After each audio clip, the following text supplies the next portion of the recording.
예, 하나님 앞에서 나를 정비하는 시간, 하나님 앞에서 나를 정비하는 시간이라는 제목으로 하나님 말씀 증거하도록 하겠습니다. 아마도 세교에만 있는 우울증이 있다고 생각을 합니다. 그 우울증이 선교 우울증이라고 생각합니다. 선교 이후에도 우울증이 옵니다. 우리 교회 성도들만 아마 경험하는 건지도 모르겠어요. 선교가 많기 때문에 허탈감이 오고요. 그 의미를 못 느끼게 되고 그렇습니다. 몸과 마음이 지치고 그게 이제 우울증 증상인데, 옛날에는 그 전도 집회 이후에 뭐 탈진 이렇게 표현했죠. Post Campaign Exhaustion 이렇게 표현했는데 그것도 일종의 이제 우울증이었죠. 우울증인지 모를 시대엔 그렇게 불렀습니다. 그 로뎀나무 아래에서 지금 괴로워하는 엘리야가 이 상태라고 생각을 합니다. 죽기를 구하면서 또 자기 비하를 하죠. 왜 날 낳으셨나요? 뭐 다 죽는데 이리 고통스럽게 사는 이유가 뭐냐? 뭐 이런 게 우울증이거든요. 의미를 못 찾고 의욕이 다 사라져 버린다는 것입니다. 그리고 자기를 막 비하해요. 발꿈치에 때만도 못 탔나 뭐 이렇게 표현하고, 지렁이 같은 나 야고보는 또 그렇게 표현하고, 벌레만도 나 못 탔나 뭐 찬양도 있죠. 이 벌레만도 못 탔 내가 뭐 되게 이제 우울증 상태에 놓여 있을 때 자기 자신을 바라볼 때 그렇게 표현한다는 것입니다. 그 선하신 하나님이십니다. 선하다는 게 무슨 뜻이에요? 결과가 좋다 그런 얘기죠.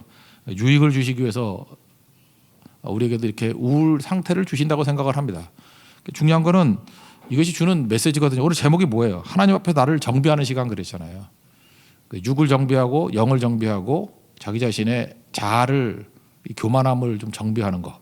그러면은 오히려 이것이 치유된다 정도가 아니라 오히려 더 건강한 모습으로 변화될 수 있다고 생각을 합니다. 자기를 정비하는 시간이에요. 그래서 이게 우울감이 오거나 할 때는 육체를 정비하고 믿음을 정비하고 영적인 믿음을 정비하고 마지막으로는 자기의 교만한 자아를 이렇게 죽이는, 자아를 정비하는 시간으로 삼으면 오히려 전화위복이 되는 그런 축복이 있다고 생각을 합니다. 그래서 사실 선교 우울증은 저한테도 와요. 끝나고 난 다음에 멍해가지고 그럴 때 있거든요. 그때마다 좀 많이 자거든요. 뭐 시간을 줄여가지고. 그래서 육체를 회복하고, 그 다음에 또 뭐 영적으로 믿음이 흔들릴 때가 있잖아요. 내가 지금 뭐 어딜 뛰는지 모를 때 믿음 정비하고, 그 다음에 또 한껏 뭐 일을 이루면 또 교만해져 있지 않습니까? 못 이루면 절망하고 있고, 그게 다 교만인데 그걸 다 깨버리고 다시금 하나님 앞에서 자기를 부인하는 모습으로 서는 거, 그게 재정비죠. 우리가 전투기도 전투 나가고 난 다음에 돌아오면 정비하듯이 우리 인생도 정비가 필요하다. 그래서 우울감이 오는 거예요. 그래서 정비가 반드시 필요한 인생이라는 거 붙들고 겸손하게 매 순간마다 큰일 치르고 또 다시금 정비할 수 있는 그런 은혜의 종 되기를 바랍니다. 아직 선교도 안 갔는데 이런 얘기를 왜 하느냐? 갔다 와서 하면 박자가 안 맞잖아요. 그러니까 미리 해야죠. 그러니까 미리 준비해서 우리가 선교 우울증이라는 게 있구나. 그럴 때 대비하고 우리 정비할 수 있는 하나님의 종 되기를 바랍니다. 첫 번째 해결책은 먹고 자라는 거예요. 여기 우울증에 빠졌을 때 신생아 다루죠. 신생아들은 어떻게 하죠? 먹이고 재우고 뭐 눕히고 뭐 그런 거 아닙니까? 내버려 두는 거예요. 저기 몸을. 왜 그러냐면 너무너무 힘들었기 때문에. 그래서 5절에 보니까 누워 자더니 또 먹으라. 또 6절에도 보니까 먹고 마시고 누웠더니, 그다음 7절을 보니까 또 먹으라 3번이나 그러죠. 그러니까 뭐 진짜 엄청 재우고 먹이고 그랬던 거예요. 그랬더니 8절을 보니까 먹고 마시고 그 음식의 힘을 의지해서 이제 달려갔다 이런 얘기가 나옵니다. 음식에 힘이 있다라는 것입니다. 여러분 그런 생각 안 해보셨습니까? 남자하고 여자 중에 우울증에 빠진 사람이 누가 더 많습니까? 우리 성도들에게 상담해 보면 여자분이 압도적으로 많아요. 그 여자분들이 왜 많나 생각해 보니까 그 우울증 생기는 거 이유 중에 하나가 세로토닌 뭐 이런 거 신경 전달 물질 그게 부족해서 그렇다 그러잖아요. 일단 체질적으로 남자가 2배가 나오더라고요. 세로토닌이라는 그 호르몬이 남자가 더 많이 나와요. 그 왜 그런지 모르겠어요. 더 많이 나오면 어떡할 거예요. 거기다가 여자분들은 거의가 성공을 하든 실패를 하든 다이어트를 하잖아요. 안 합니까? 먹는 거 조절을 해요. 남자는 그냥 막 먹고요. 그러니까 영양 결핍이 오는 거예요, 여자분들이. 영양 결핍이 오니까 또 육아도 있고 영양 결핍도 오고, 그러니까 이게 영양 실조 비슷한 게 돼가지고 이게 우울증에 빠지는 거예요. 세로토닌 부족해가지고. 결국은 잘 먹는 분들 중에 우울증 빠지는 거 봤어요? 거의 없어요. 그죠? 이게 되게 모르게 제가 이게 만나본 거예요. 이건 뭐 정확한 건 아닌데, 그 음식 가려 먹는 분들 있죠. 꼭 보면은 뭐는 절대 안 먹는 분들, 뭐 그거 먹으면 뭐 독약인지 알고 이렇게 안 먹고 하는 분들, 뭐 이런 게 있거나 아니면 몸에 좋은 게 뭐냐 맨날 이러는 분들. 유심히 신방 가서 보거든요. 고기 먹을 때 그 기름은 잘라내고 먹는 분들, 뭐 국에 뭐 떠 있다고 맨날 떠내는 분들, 대부분 우울한 분들이 많아요. 왜냐 그러고 사니까. 그게 뭐냐면은 예민한 거거든요. 그러니까 다 먹는 게 아니에요. 그러니까 어렸을 때 우리 어머님들이 하셨던 말이 맞죠. 골고루 먹으라고. 그러니까 골고루 먹어야 영양 결핍이 없는데 조금 먹고 영양 실조. 그리고 골라서 이렇게 가려 먹으니까 이게 결핍이 생기게 된다는 것입니다. 거기다가 또 화장 또 되게 진하게 하잖아요. 우리 몸에서 제일 나쁜 것 중에 하나가 선블럭이라고 그러는데 이거 피부가 햇빛을 닿아야 비타민 D도 생성된다 그러는데 저는 뭐 의학은 잘 모르지만 의학에서 발견한 게 비타민 D지 그거 말고도 엄청 많은 것 같아요. 저는 운동을 많이 했던 사람이기 때문에 알겠어요. 뭐라고 설명할 수 없는 햇빛이 주는 효과가 있어요. 엄청나게 있는데 비타민 D 정도가 아니에요. 우리가 몰라서 그러지 훨씬 더 많을 거라고. 근데 일단은 힘이 없으니까 밖에 안 나가잖아요. 그리고 화장 진하게 하고. 그러니까 햇빛을 못 받으니까 제가 가끔마다 이렇게 한강에서 운동하시는 여자분들 보면요. 거의 복면강도 같은 분들이 있어요. 다 손까지 다 가리고요. 뭐 그죠? 그다음에 뭐 둘둘 가리고 눈만 떠 있어요. 그러면서 무슨 운동을 한다고. 그리고 피부로도 호흡하는 거 아시죠? 피부를 그런 식으로 만들어 놓으니 그게 무슨 운동이에요. 죽으려고 작정을 한 거지. 그러니까 이런 것들 때문에 제가 볼 때 여자분들이 우울증이 더 많이 걸린다고 저는 생각을 합니다. 맞는 거죠. 햇빛 많이 보시고요. 많이 걸어야 돼요. 힘들어도 밖으로 나와야 되고. 그래서 정기적으로 예배를 나오는 분들이 되게 회복이 돼요. 왜냐하면 예배 드릴 땐 집 밖에 나오잖아요. 정기적으로 새벽기도 나온다 그러면 하루에 한 번씩 나오잖아요. 그 어떻게 우울증에 걸리겠습니까? 우울증 걸린 사람은 예배를 안 나와요. 안 나오는 건지 못 나오는 건지 모르지만 그러니까 예배 생명을 건다 그러면 그건 사실 우리를 하여금 우울로부터 이기게 만드는 힘이 있다는 것입니다. 자기 무드에 너무 빠지지 말고 잘 드시고 특별히 여러분 이런 세로토닌 같은 게 제일 많이 나오는 게 고기거든요. 그래서 여러분 그거 못 느끼세요? 그 채식주의자들이 생각보다 날카로워요. 굉장히 날카로워. 그 짐승하고 달라요. 짐승은 그 풀 먹는 애들이 좀 순한데 인간은 풀 먹는 애들이 더 거칠어요. 대신에 그 삼겹살 맨날 먹고 그러는 사람 보세요. 정말 성질 좋아요. 때려도 가만히 있고요. 고기만 주면 그냥 웃고요. 되게 다르다고 그게. 왜 그러냐면 그 단백질에서 세로토닌이 나오거든요. 그러니까 그게 몸무게만의 문제가 아니라 전체적인 영양 상태. 특별히 나이 드신 분들이 단백질 섭취 안 하면 굉장히 위험한 건데 그걸 모르고 그냥 주워들은 몇 가지 소리 갖고 그런다고. 골고루 드세요. 골고루. 엘리야가 아마 그랬던 것 같아요. 너무 신경 많이 써가지고 먹지도 못하고 쇠약해져 있으니까 천살볼에서 했던 일이 뭐냐면 골고루 먹이고 그죠? 골고루. 그러니까 다 먹는 거야 다. 샐러드만 먹지도 않고 고기도 먹이고 다 먹이고 재우고. 일단 이게 되게 필요하다는 것입니다. 그러면 회복이 되겠죠. 두 번째는 마음을 새롭게 하는 거예요. 우리 뭐 의학에서도 인지 치료가 우울증의 뭐 대세라 그러다. 약 먹는 거는 차선이고 우울증 약은 먹어야겠죠. 뭐 너무 심하면. 그렇지만 그거는 영구히 할 건 아니고 인지 치료래요. 생각을 달리하는 거죠. 우리 로마서 12장 2절을 보니까 그런 말씀 나오잖아요. 너희가 마음을 새롭게 함으로 변화를 받아. 그러니까 마음을 이렇게 새롭게 먹는 거예요. 그러니까 하나님께서 지금 엘리야를 어떻게 다루시느냐 하면요. 그 7절에 먹일 때 요 말을 상태가 안 좋으니까 살짝 덧붙여요. 끝에 보세요. 일어나 먹으라. 내가 갈 길을 다 가지 못할까 하노라. 무슨 얘기예요? 상태가 안 좋으니까 살짝 그냥 언급하는 거예요. 슬쩍 언급하는데 갈 길이 있다라는 거죠. 너는 갈 길이 있는 사람이야. 먹는 거에 액센트를 줬지만 슬쩍 얘기하는 거야. 갈 길이 있는 사람이야. 이제 회복되고 난 다음에 굴에 숨어 있으니까 9절에 뭐라 그래요?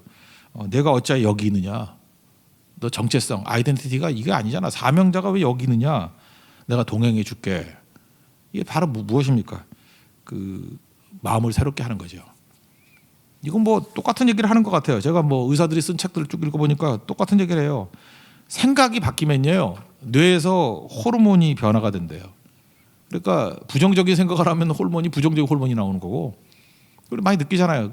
믿음의 생각을 하면 뇌의 호르몬 분출이 달라진대요. 그러니까 완전히 달라지는 거죠. 그러니까 로마서 12장 2절이 맞죠. 마음을 새롭게 함으로 변화를 받아. 변화는 어디서 나타나요? 마음에서부터 나타난다고. 마음을 새롭게 하면은 이 변화의 능력이 막 나타나기 시작한다는 거예요. 하나님의 선하시고 기뻐하시고 온전하신 뜻이 무엇인지 분별하라고. 그래서 마음의 변화 이게 인지거든요. 인지. 그 빌립보서 4장 4절부터 7절까지 내용 보면은 세 가지 솔루션이 나오는데, 첫 번째로 기뻐하라. 주 안에서 항상 기뻐하라. 다시 말하노니 기뻐하라. 그 다음에 관용하라.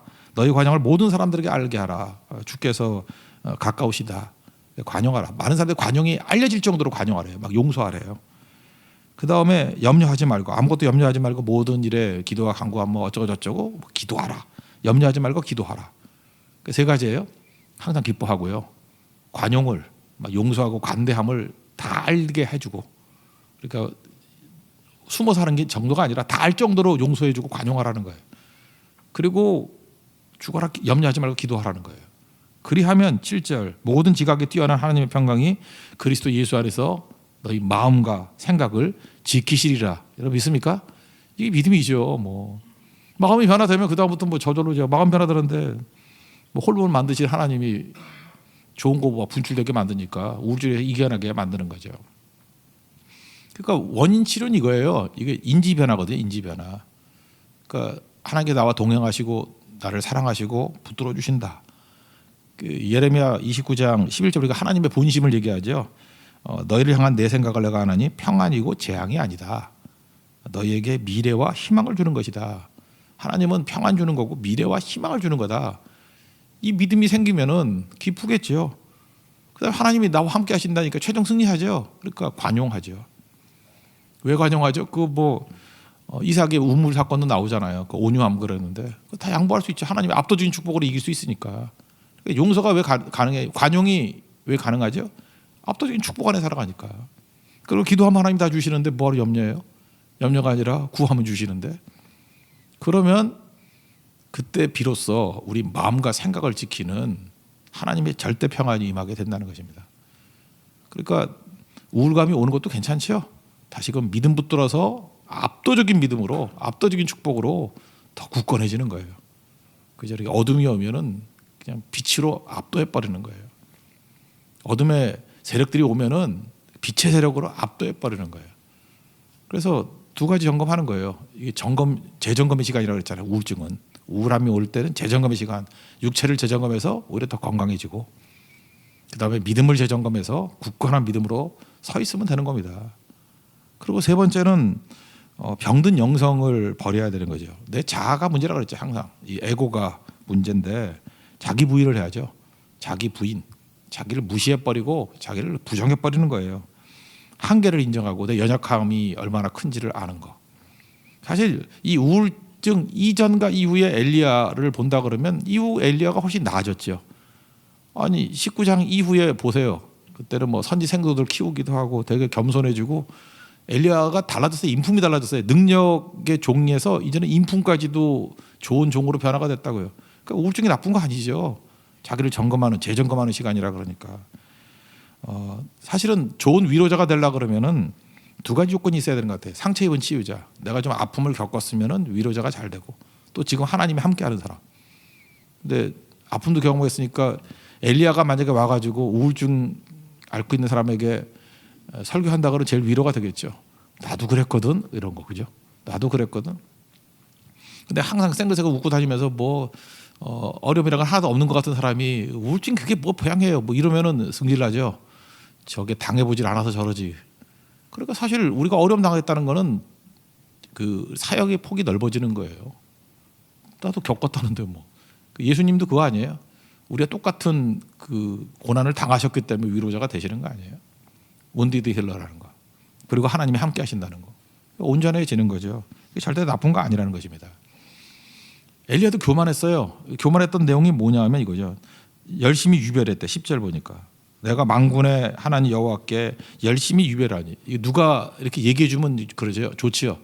아, 이 엘리야는 열심히 유별해. 옛날에 열심히 특심했다 그러는데 그게 운율이 더 맞는 것 같아. 그죠? 열심히 특심했습니다. 하여튼 유별나잖아요. 그죠? 자기가 열심히 유별났대. 자기 입으로.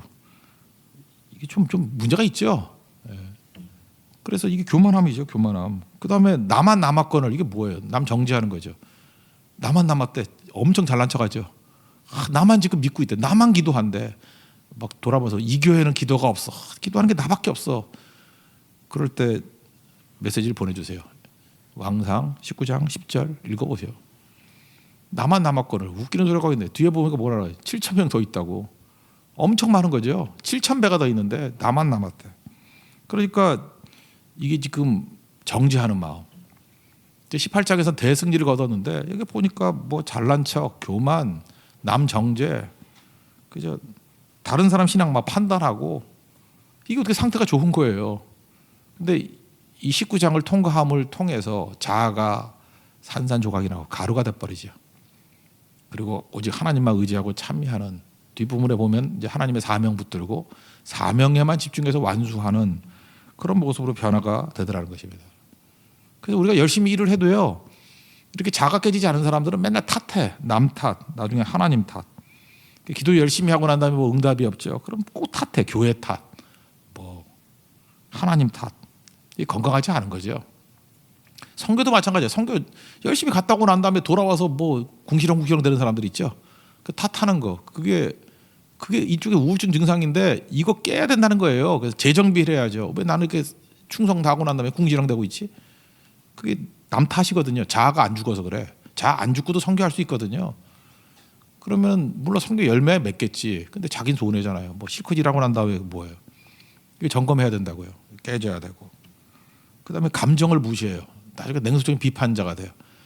선교 몇 번 갔다 오면 이제 알잖아요. 아니까 시퀀스를 하니까 뭐 첫날은 이거 하고 둘째 날은 이거 하고 뭐 쭉 하니까 자기가 무슨 베테랑이 됐냐 그런다고요.